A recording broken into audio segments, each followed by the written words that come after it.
Queridos hermanos en Cristo, paz a sus vidas. Dios les bendiga, hermanos. Continuamos con esta serie de reflexiones, conociendo a Jesucristo, el Hijo de Dios. Y quisiera hacerles una pregunta, querido hermano. Cuando escuchas la palabra obediencia, ¿qué es lo primero que viene a tu mente? Cuando decimos que Jesús fue obediente, hermanos, ¿qué pensamos al respecto? ¿Qué viene a nuestro pensamiento cuando escuchamos que Jesús fue obediente, hermanos? Es casi seguro que la palabra obediencia nos lleva a pensar en algo parecido.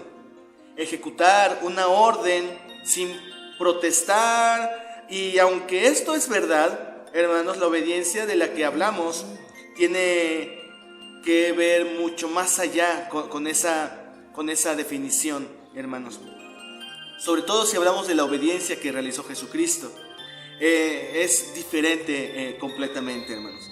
Aunque ciertamente Jesús hizo la voluntad del Padre, pero también era su propia voluntad, o sea, voluntad de Jesucristo, hermanos. La obediencia de Jesús tiene que ver más con sus convicciones y su capacidad para mantenerse fiel a esas convicciones, hermanos.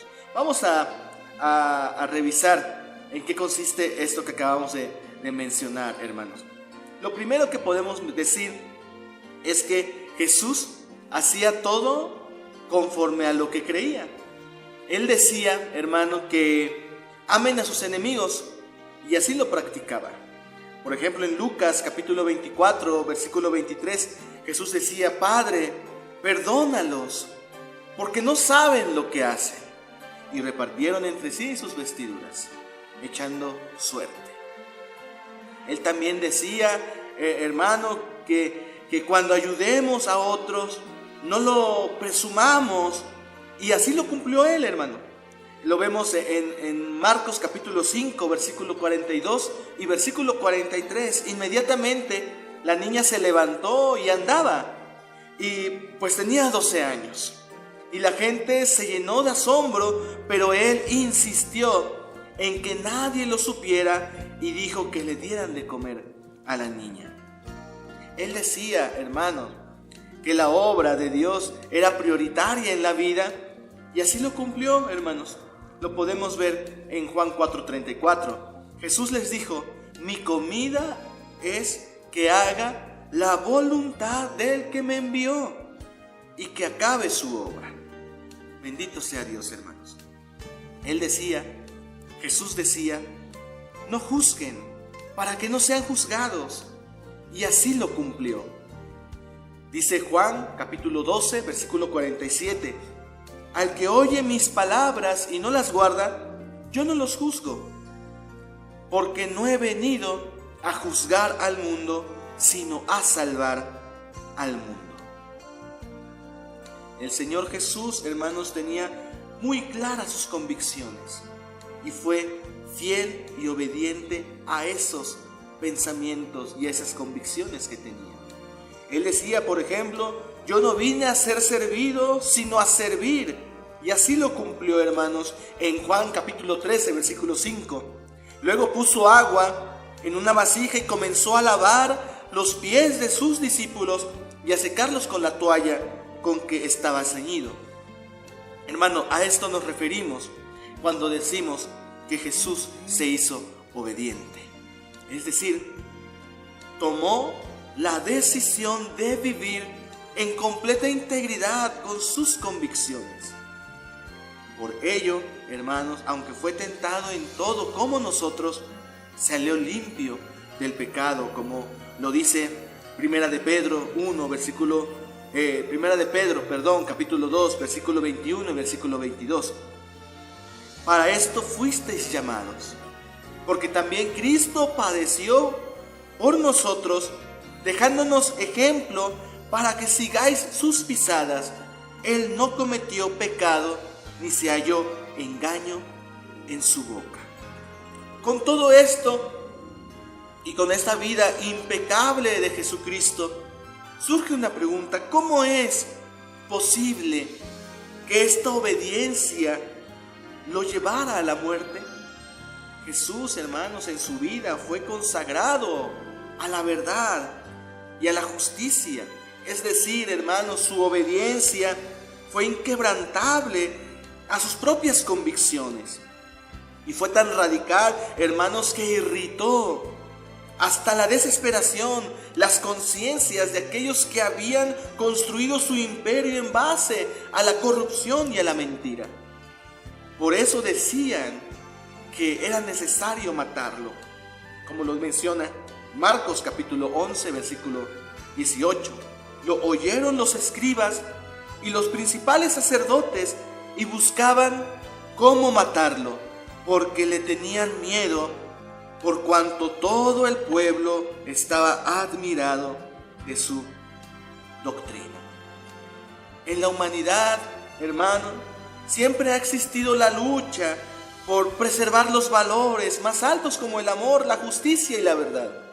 Sin embargo, hermano, en todos los tiempos, estos valores se han visto corrompidos al punto de que la fe en ellos tiende a morir. Por lo que mucha gente cree que no vale la pena amar y ya no se atreve a hacerlo o simplemente lo hace con reservas. En ocasiones, hermanos, se cree que no vale la pena ser honesto, que la justicia la pueden tomar por su propia mano, que lo bueno y lo malo, al final de cuentas, es una decisión personal.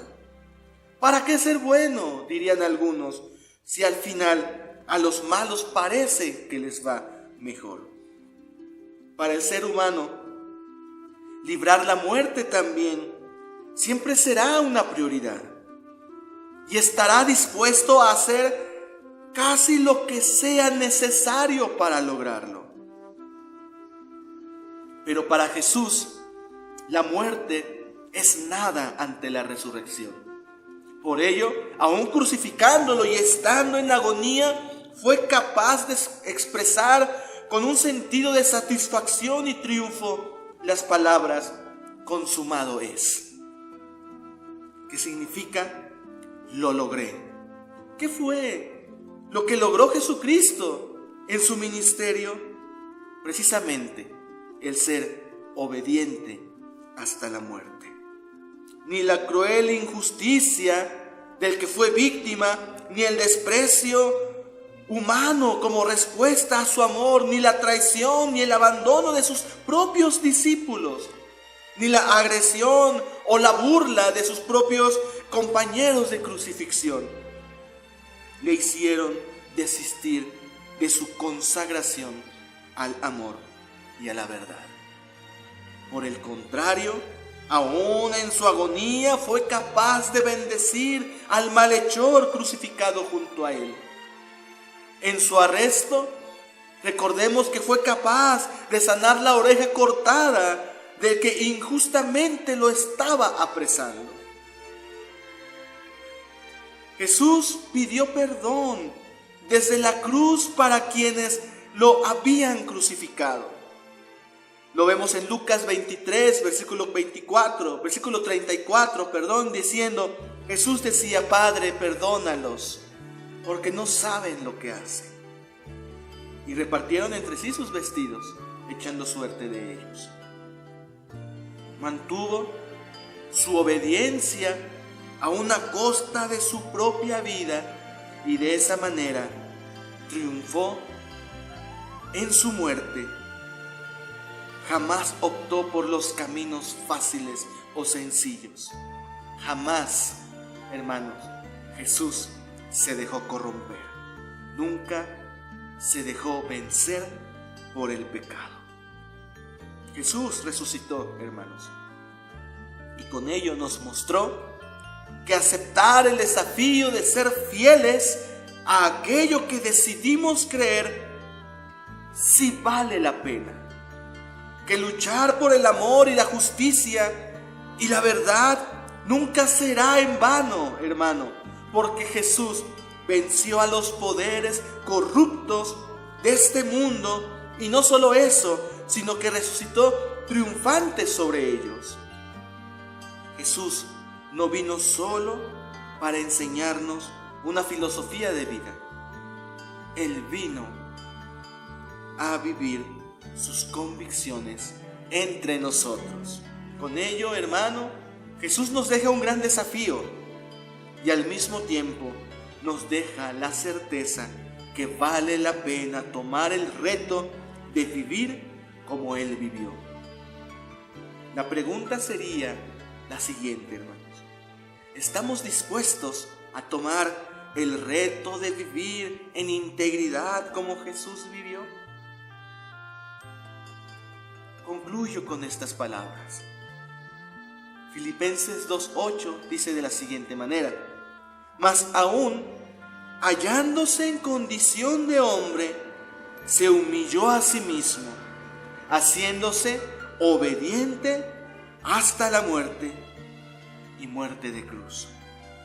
Pero también Juan capítulo 16 versículo 33 dice de la siguiente manera: yo les he dicho estas cosas para que en mí tengan paz.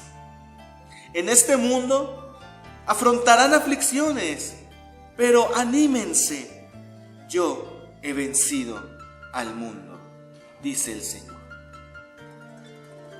Jesús nos ha dejado un hermoso ejemplo a seguir. ¿Qué estamos dispuestos a hacer? La invitación, querido hermano, en esta tarde es que podamos tomarnos de la mano de Jesús, seguir su ejemplo, escuchar su voz, escuchar su palabra y recibir su amor en nuestras vidas. Que el Señor te bendiga, hermano, y que la paz del Señor sea sobre tu vida y sobre tu familia, y en todo lo que realices, el Señor esté a tu lado. Que Dios te bendiga, hermano.